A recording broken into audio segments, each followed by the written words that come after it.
Hi bros, இந்த வீடியோவில் எதை பற்றி பார்க்க போகிறோன்னு பார்த்தீங்கன்னா கேம் டெவலப்மெண்ட் சீரிஸ் பார்த்து ரொம்ப நாள் ஆகுது. அதனால தான் இடையில கேமில் முழுங்கி போயிட்டேன் ப்ரோ. அதனால தான் இப்போதைக்கு ஆர்ட் ஸ்டைலை பற்றி வீடியோ போடலான்னு வந்திருக்கேன். வாங்க வீடியோக்குள்ளே போய் என்னென்ன ஆர்ட் ஸ்டைல் இருக்குதுன்னு பார்க்கலாம்.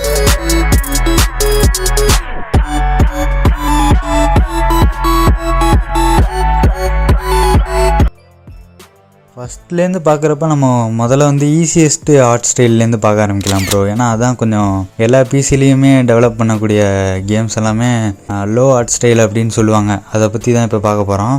ஈஸியஸ்ட் ஆர்ட் ஸ்டைலில் ஃபஸ்ட்டு என்னென்னா 2Dயில் பார்க்க போகிறோம். 2Dயில் பிக்சல் ஆர்ட் தான் எல்லாருமே யூஸ் பண்ணுவாங்க. பிக்சல் ஆர்ட்லேயே 3Dலேயும் நிறைய ஆர்ட் ஸ்டைல்ஸ் எல்லாம் இருக்குது. அதெல்லாம் பார்ப்போம் போக போக. ஆனால் ஃபஸ்ட்டு பார்க்க போகிறது பிக்சல் ஆர்ட் தான். ஏன்னா பிக்சல் ஆர்ட் தான் நிறையா இண்டிய கேம் ஸ்டூடியோஸ் எல்லாம் பயன்படுத்துவாங்க. ஏன்னா அது லோ எண்ட் பிசியில் கூட அதை ட்ரா பண்ணி டெவலப் பண்ணலாம் கேம்ஸ் எல்லாம். அதனால தான். ஸோ பார்த்தீங்கன்னா அடுத்த வீடியோவில் இதை பற்றின எந்தெந்த சாஃப்ட்வேர்லாம் யூஸ் பண்ணி பிக்சல் ஆர்ட் யூஸ் பண்ணலாம் அப்படிங்கிறத பற்றி போகிறேன். ஸோ அடுத்தது செகண்ட் பிளேஸில் இருக்கிறது என்னென்னு பார்த்தீங்கன்னா வெக்டர் ஆர்ட் ஸ்டைல்னு சொல்லுவாங்க.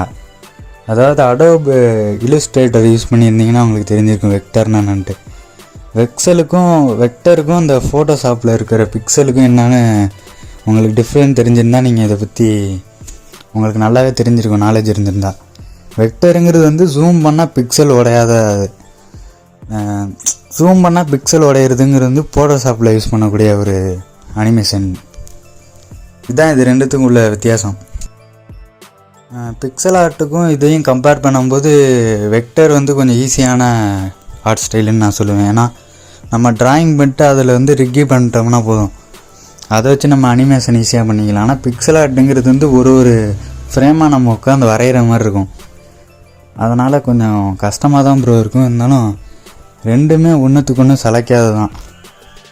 சரி, அடுத்த ஆர்ட் ஸ்டைலுக்குள்ளே 3வது பிளேஸில் என்ன இருக்குதுன்னு பார்த்தீங்கன்னா 2.5D ஆர்ட் ஸ்டைல் அப்படின்னு சொல்லுவாங்க. அது எப்படின்னு பார்த்தீங்கன்னா 3Dக்கு மேலே 2Dக்கு கீழே அப்படிங்கிற மாதிரி நடுவில் இருக்கும். அது பார்க்கனா கேரக்டர் 2Dயில் இருக்கும், பேக்ரவுண்ட் 3Dயில் இருக்கும். இன்னொரு கேமில் பார்த்தோம்னா பேக்ரவுண்ட் 2Dயில் இருக்கும், கேரக்டர் 3Dயில் இருக்கும். அது மாதிரியான கேம்ஸ் எல்லாம் டெவலப் பண்ணியிருப்பாங்க. அதை வச்சு இதுவுமே ஒரு ஈஸியஸ்ட் ஆர்ட் ஸ்டைல்னு நான் சொல்லுவேன். ஏன்னா ஆஃப் இது 3Dலையும் 2Dலையும் செய்கிறனால அது பேலன்ஸாக இருக்கும் கேம் டெவலப்பர்ஸுக்கு. ஆனால் ஃபஸ்ட்டு கேம் டெவலப்மெண்ட் ஆரம்பிக்கிறப்ப நீங்கள் 2Dலேருந்து ஆரம்பிக்கிறது ரொம்ப நல்லது. ஏன்னா நம்ம பெரிய ப்ராஜெக்ட்னு நினச்சிட்டு நம்மளால் பண்ண முடியாமல் போகிறதுக்கான வாய்ப்புகளும் இருக்குது. என்னடா டிமோட்டிவேட் பண்ணுற அப்படின்னு கேட்டிங்கன்னா அதான் உண்மை. ஏன்னா நானும் அதை ஃபேஸ் பண்ணியிருக்கேன். அதனால தான் சொல்கிறேன், பெரிய கேம்ஸ் எல்லாம் வாய்ப்பே இல்லை டெவலப் பண்ணுறதுக்கெலாம்.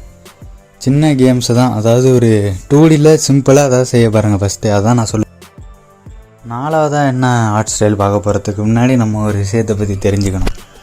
என்னடா நம்ம ஃபஸ்ட்டு எடுத்தோடனே 2Dயில் செஞ்சால் யாரா நம்ம கேமை விளாடுவா அப்படின்னு நினச்சிங்கன்னா அது சுத்தமாக செட்டே ஆகுது நமக்குலாம். ஏன்னா நம்ம கேம் டெவலப்மெண்ட் பண்ணுறது நம்மளோட திறமையை வெளிப்படுத்தி மற்றவங்களுக்கு நம்ம கேம் டெவலப்பருங்கிறத நிரூபிக்கிறதுக்காக மட்டும்தான். மற்றபடி நம்ம அதை செஞ்சு யாரும் விளாட போகிறாங்கன்னு அவசியம் இல்லை. ஏன்னா நம்ம ஃபஸ்ட்டு செய்கிற கேம் யாரும் விளாட மாட்டாங்கன்னு சொல்ல வரல, விளாடுவாங்க. ஆனால் அது அவங்களுக்கு பிடிக்குமாங்கிறது தெரியாது.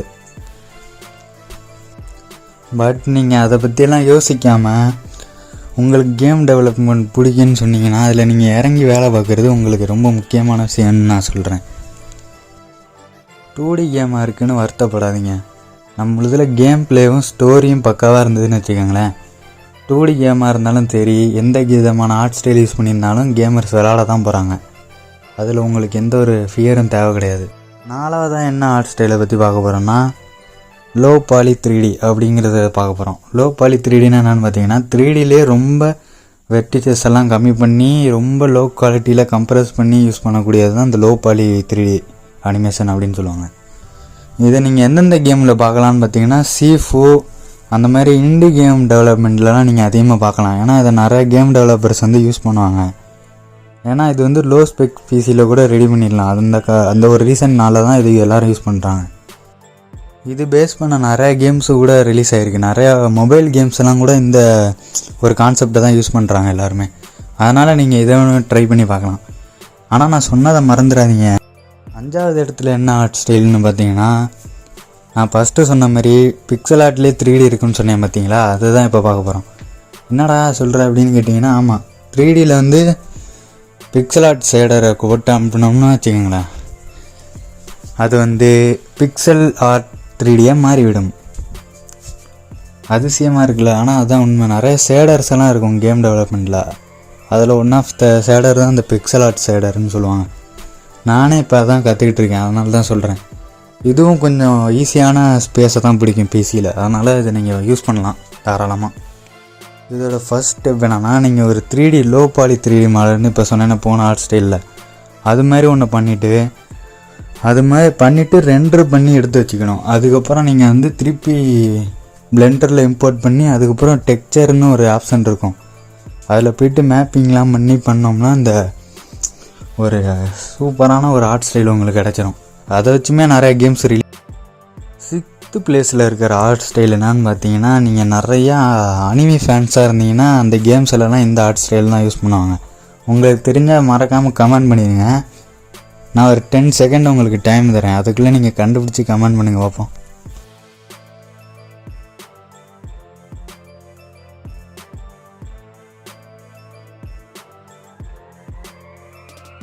என்ன ப்ரோஸ், கண்டுபிடிச்சிட்டிங்களா ப்ரோஸ்? என்னென்னு கமெண்ட் பண்ணியிருந்தீங்கன்னா மறக்காமல் ஒரு ஆர்ட் நான் கொடுத்து விட்டுறேன். இப்போ வந்து என்னன்னு பார்த்தீங்கன்னா செல் ஷேடர் ஆர்ட் ஸ்டைல் அப்படின்னு சொல்லுவாங்க. அதாவது அனிமி ஒரு கார்ட்டூன் ஸ்டைலில் இருக்கிறதுக்காக இந்த ஆர்ட் ஸ்டைலை பயன்படுத்துவாங்க. அதுவும் இல்லாமல் இதுவும் அந்த லோ பாலி அந்த பிக்சல் ஆர்ட் மாதிரி தான், இதுவும் லோ ஸ்டோரேஜ் எடுத்துக்கும். அதனாலே அதை நிறைய டெவலப்பர்ஸ் யூஸ் பண்ணும்.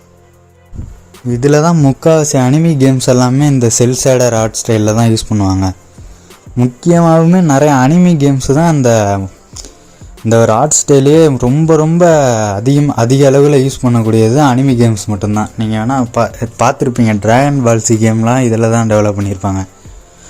ஓகே ப்ரோஸ், உங்களை நான் அடுத்த வீடியோவில் பார்க்குறேன். அடுத்த வீடியோ என்னன்னு பார்த்தீங்கன்னா, எங்கெங்கெல்லாம் போய்ட்டு கேம் டெவலப்மெண்ட் லேர்ன் பண்ணலாம் அப்படிங்கிற ஒரு வீடியோ தான்.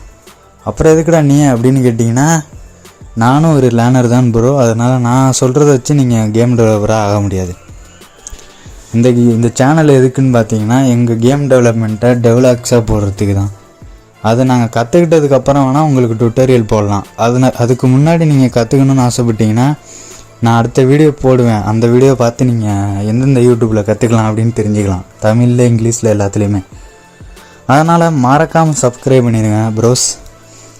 நம்ம இப்போ தான் கொஞ்சம் கொஞ்சமாக ரெகக்னைஸ் ஆக ஆரம்பிச்சிருக்கோம் நிறையா பேருக்கு, அதனால் சொல்கிறேன். மறக்காமல் சப்ஸ்கிரைப் பண்ணி லைக் பண்ணி உங்கள்